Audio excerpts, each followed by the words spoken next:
Hello bull trackers दोस्तों, क्या आप जानते हैं कि पिछले साल कितने इलेक्ट्रिक कार्स इंडिया में बिके? सिर्फ 4726। और अगर हम टोटल कार सेल्स की बात करें पूरे इंडिया में तो उसका वॉल्यूम है करीब 27 लाख।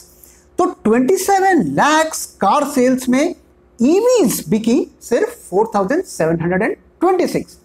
क्या आप जानते हैं कि इंडिया की टॉप कार मैन्युफैक्चरर कौन है? जी हां, बिल्कुल सही गेस किया आपने, मारुति। और क्या आप जानते हैं कि मारुति कितने इलेक्ट्रिक व्हीकल्स लेकर आ रही है? 0। इंडिया की जो सेकंड लार्जेस्ट कार मैन्युफैक्चरर है वो है हुंडई। क्या वो कोई इलेक्ट्रिक मॉडल लेकर आ रही है इंडिया में? जी नहीं। तो क्या इलेक्ट्रिक कार्स इंडिया में एक फ्लॉप स्टोरी है? क्यों नहीं इलेक्ट्रिक कार्स में ग्रोथ हमें देखने को मिल रही है? कौन सी वो कंपनीज हैं जो इलेक्ट्रिक कार्स के या इलेक्ट्रिक व्हीकल्स के फील्ड में अच्छा काम कर रही हैं, और कौन से वो स्टॉक्स हैं जिन पर हम बेट कर सकते हैं इलेक्ट्रिक व्हीकल स्टोरी में?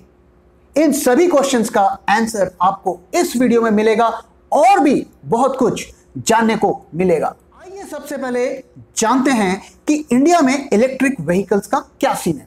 तो पिछले साल जो टोटल इलेक्ट्रिक व्हीकल्स इंडिया में बिके उसका काउंट था 2,36,800। उसमें से जैसा कि मैंने बताया जो 4 व्हीलर्स थे वो बिके करीब 4,726, और करीब 1.5 लाख जो है वो 2 व्हीलर्स इलेक्ट्रिक बिके इंडिया में, और बाकी बच गए करीब 80,000 वो अलग अलग दूसरे टाइप के व्हीकल्स, 4 व्हीलर्स, बसेस एक्सेट्रा, उस टाइप के व्हीकल्स इलेक्ट्रिक कैटेगरी में बिके।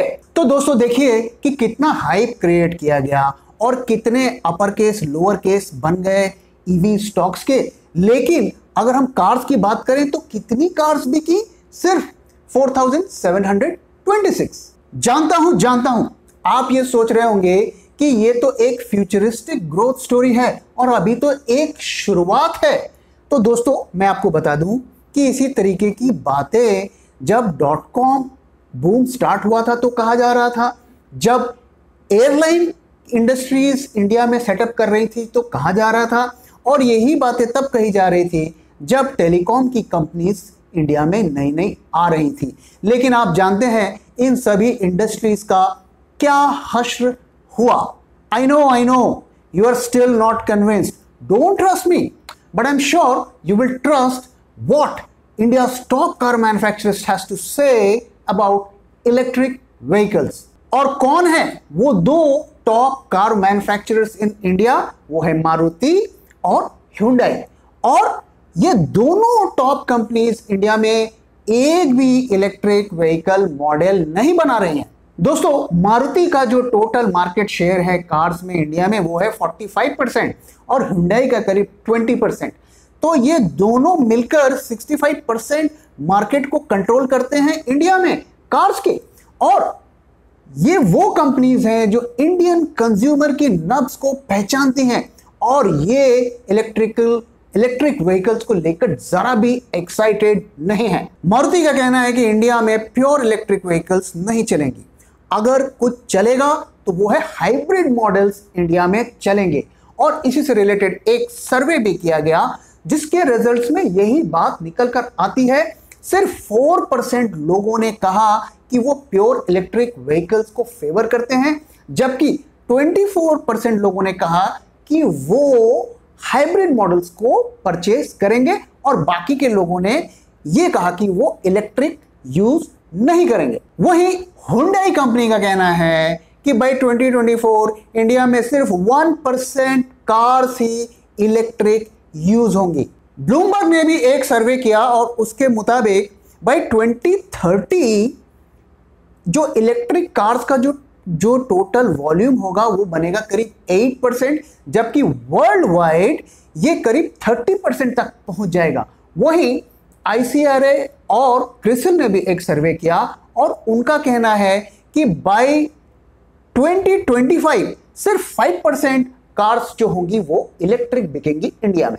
तो जितने भी तमाम सर्वेस अवेलेबल हैं पब्लिक डोमेन में, अगर उन पर हम ट्रस्ट करें तो अगले 4-5 सालों में ईवीज में कुछ भी खास होने वाला नहीं है इंडिया में। मारुति लगातार गवर्नमेंट को ये रिक्वेस्ट कर रही है कि आप प्योर इलेक्ट्रिक व्हीकल्स को प्रमोट करने के बजाय हाइब्रिड मॉडल्स को प्रमोट करिए, लेकिन गवर्नमेंट का कुछ अलग ही मूड है, वो इलेक्ट्रिक व्हीकल्स को ही सपोर्ट कर रही है।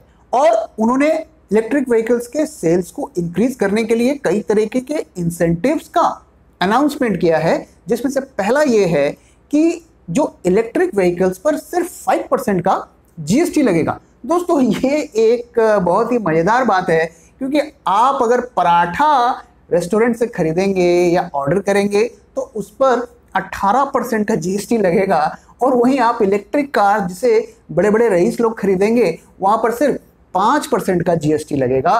तो ये मामला थोड़ा मेरी समझ से बाहर का है। दूसरा जो गवर्नमेंट ने जो इंसेंटिव दिया है वो ये दिया है कि अगर आप लोन लेकर इलेक्ट्रिक व्हीकल खरीदते हैं तो आपके इंटरेस्ट पर आपको छूट मिलेगी करीब 1.5 लाख रुपीस तक। इसके साथ ही कई इलेक्ट्रिक कार मैन्युफैक्चरर्स को प्रोडक्शन लिंक्ड इंसेंटिव्स यानी कि पीएलआई का भी स्कीम की अनाउंसमेंट हुई है, ताकि ज्यादा से ज्यादा कंपनी इलेक्ट्रिक व्हीकल्स को प्रोड्यूस करे इंडिया में। लेकिन इतना सब करने के बाद भी इलेक्ट्रिक व्हीकल्स खास करके 4 व्हीलर्स के सेल्स में कुछ खास मूवमेंट होती नहीं दिख रही है, जबकि वर्ल्ड वाइड कार मैन्युफैक्चरर्स पूरी तरीके से इलेक्ट्रिक कार्स के प्रोडक्शन पर फोकस्ड हैं और उन्होंने टारगेट सेट कर लिया है कि अगले 10 से 15 साल के अंदर जो कन्वेंशनल कार्स है उनको टोटली फेज आउट कर देंगे और वो सिर्फ इलेक्ट्रिक कार्स ही बनाएंगे। लेकिन इंडिया में क्यों इलेक्ट्रिक व्हीकल्स का सेल इतना सुस्त रफ्तार से चल रहा है, खास करके 4 व्हीलर्स? इसके कई रीजंस हैं। उसमें से पहला रीजन ये है कि जो इंडियन कस्टमर है, कंज्यूमर है, उसको खुश करना बहुत मुश्किल है। वो कम पैसे में ज्यादा चीज चाहता है।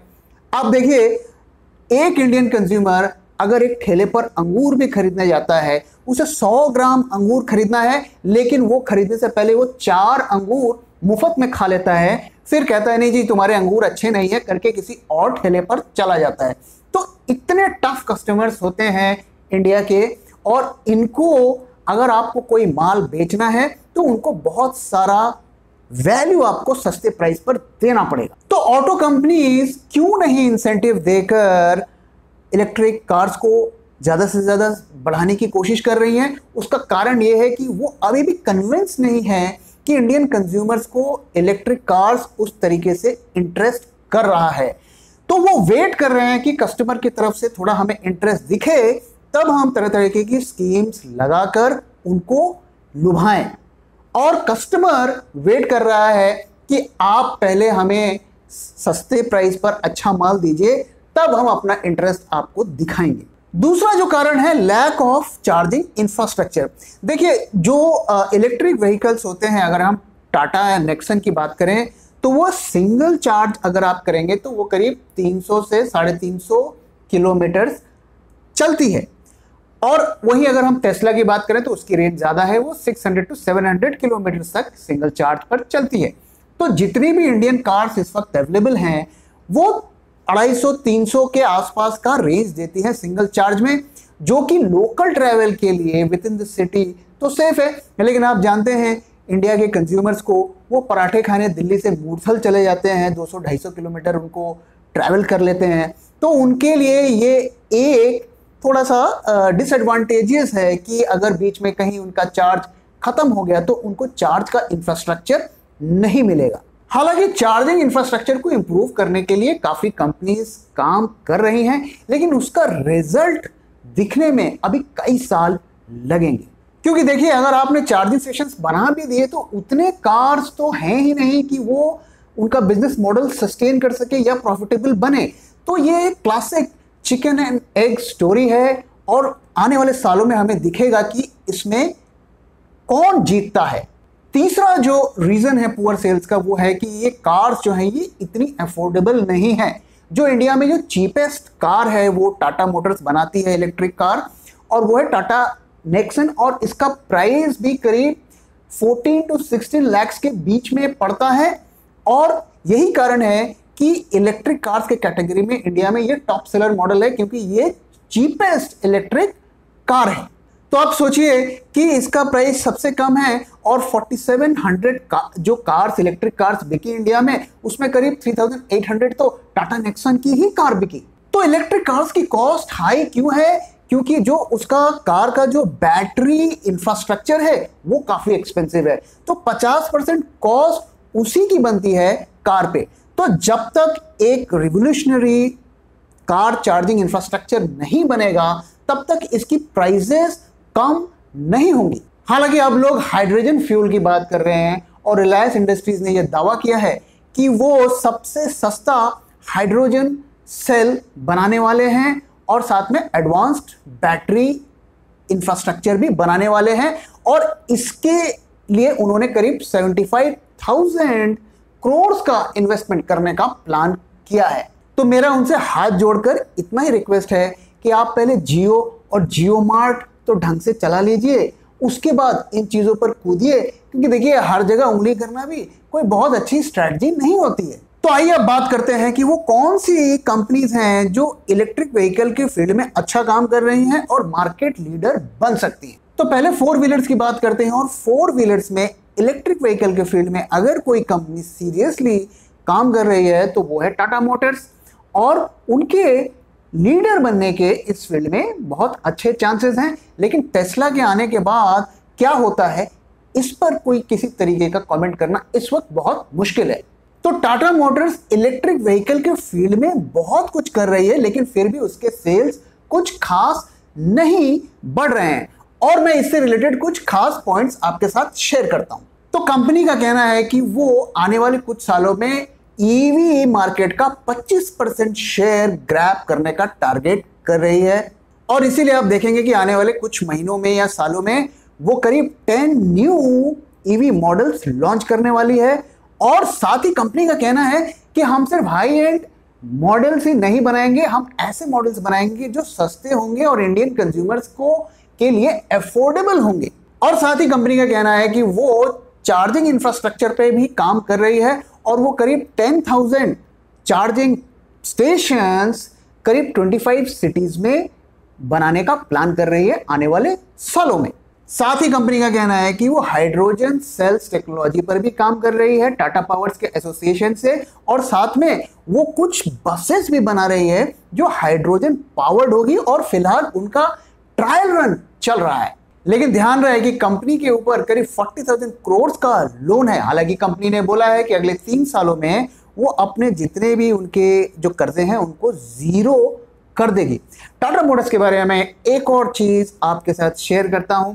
देखिए दोस्तों, टाटा मोटर्स जो कमर्शियल व्हीकल में तो एक लीडर है, लेकिन कार्स के मामले में अगर आप देखें तो आज तक उन्होंने कोई भी successful car, passenger car India में नहीं बनाई है। उनकी हर मॉडल कार्स की फ्लॉप हुई है। हालांकि आप कह सकते हैं कि कोई ज़रूरी नहीं है कि पास्ट में नहीं बनाया तो फ्यूचर में भी ना बना सके, जिससे मैं एग्री करता हूं। लेकिन ट्रैक रिकॉर्ड भी कोई एक चीज होती है जिसे आप पूरी तरीके से इग्नोर नहीं कर सकते। अब आइए बात करते हैं टू व्हीलर्स में। तो अगर इलेक्ट्रिक व्हीकल के फील्ड में इंडिया में कहीं काम चल रहा है तो वो टू व्हीलर्स, थ्री व्हीलर्स और ई रिक्शा के फील्ड में ही चल रहा है। तो टू व्हीलर की जो लीडर अगर इस वक्त अगर आप देखें तो वो है ओला स्कूटर। और ओला स्कूटर के लॉन्च होने के 24 आवर्स के बीच में ही उन्होंने 1 लाख स्कूटर यानी कि 1 लाख स्कूटर सेल कर दिए। और कंपनी ने का दावा है कि वो दुनिया की सबसे बड़ी स्कूटर प्लांट बनाने जा रही है चेन्नई में, जो कि 2022 से ऑपरेशनल होगा। और इस प्लांट की जो कैपेसिटी होगी वो 10 million scooters per year production करने की। और कंपनी का ये कहना है कि वो 50% मार्केट शेयर्स एक्वायर करने का टारगेट कर रही है आने वाले सालों में। लेकिन ध्यान रहे कि ये एक स्टार्टअप कंपनी है और कंपनी के पास उतने फंड्स नहीं हैं। लेकिन अगर इनके फाइनेंस की प्रॉब्लम सॉल्व हो गई तो ये एक बहुत बड़ा टू व्हीलर में नाम बन सकता है आने वाले सालों में। ऑलरेडी इस कंपनी के लॉन्च होने की वजह से जो इंडिया के दूसरे टू व्हीलर कंपनीज हैं जैसे hero Motors, Bajaj and TVS, इनके स्टॉक्स में ऑलरेडी काफी ज्यादा इंपैक्ट पड़ चुका है। दूसरी जो कंपनी जो इलेक्ट्रिक टू व्हीलर के फील्ड में एक लीडर बन सकती है वो है बजाज ऑटो। जी हां, बजाज ऑटो। और कंपनी एक अलग तरीके के स्ट्रैटेजी पे चल रही है, स्लो एंड स्टीडी स्ट्रैटेजी। और मैं इससे रिलेटेड कुछ फैक्ट्स आपके साथ शेयर करता हूं। कंपनी ने एक 100% ओन्ड सब्सिडरी फॉर्म की है जिसका टोटल फोकस होगा development of electric vehicles and related technology. और ये कंपनी 2 व्हीलर 3 व्हीलर तो बनाएंगे ही, साथ में 4 व्हीलर भी बनाने का इनका प्लान है। और इस कंपनी के साथ अच्छी बात क्या है कि ये किसी तरीके की हड़बड़ी में नहीं है। जैसा कि मैंने बताया, स्लो एंड स्टेडी। अनलाइक ओला जो सस्ता माल बेचकर डिस्काउंट देकर जल्दी से जल्दी मार्केट शेयर को एक्वायर करना चाहती है, लेकिन बजाज ऑटो इस तरीके के गेम में नहीं पड़ना चाहती है। और ना ही बजाज ऑटो गवर्नमेंट सब्सिडी के भरोसे बैठकर अपने सेल्स को बढ़ाना चाहती है। कंपनी कहती है कि हम ऐसा मॉडल बनाना चाहते हैं जो लॉन्ग टर्म में सस्टेनेबल हो। और क्यों इलेक्ट्रिक व्हीकल के फील्ड में मुझे ये कंपनी अच्छी लग रही है, उसके कई कारण हैं। पहला तो ये है कि कंपनी के फाइनेंशियल्स काफी स्ट्रांग है, इनके पास 16,000 करोड़ का रिजर्व है। दूसरा, आप जानते हैं कि कंपनी का स्ट्रांग डिस्ट्रीब्यूशन नेटवर्क है पैन इंडिया।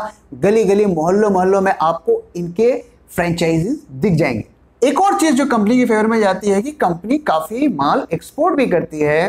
तो अगर वो एक अच्छा प्रोडक्ट बनाती है और इंडिया में मार्केट डेवलप नहीं हो पाता है तो वो एक्सपोर्ट करके भी रेवेन्यूज अर्न कर सकती है।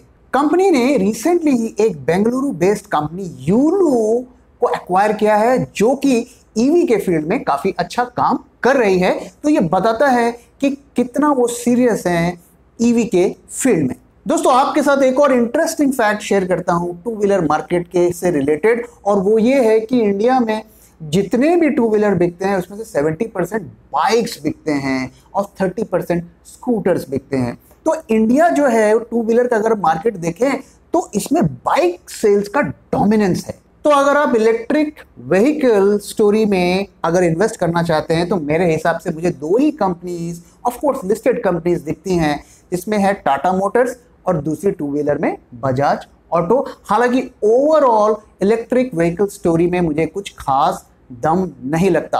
अगर आप मेरी एनालिसिस से आप डिसएग्री करते हैं तो ज़रूर मुझे बताइए, और बताइए कि क्यों आप मुझसे डिसएग्री करते हैं और इसके फेवर में आपका क्या आर्ग्यूमेंट है। तो दोस्तों, इसी के साथ मैं इस वीडियो को यहाँ पे ख़त्म कर रहा हूँ। आशा करता हूँ आपको ये वीडियो पसंद आया, और पसंद आया है तो प्लीज़ वीडियो को लाइक करिए, अपने दोस्तों के साथ शेयर करिए और हमारे चैनल को सब्सक्राइब करिए। Thank you very much for your time दोस्तों। फिर मिलेंगे किसी और वीडियो में।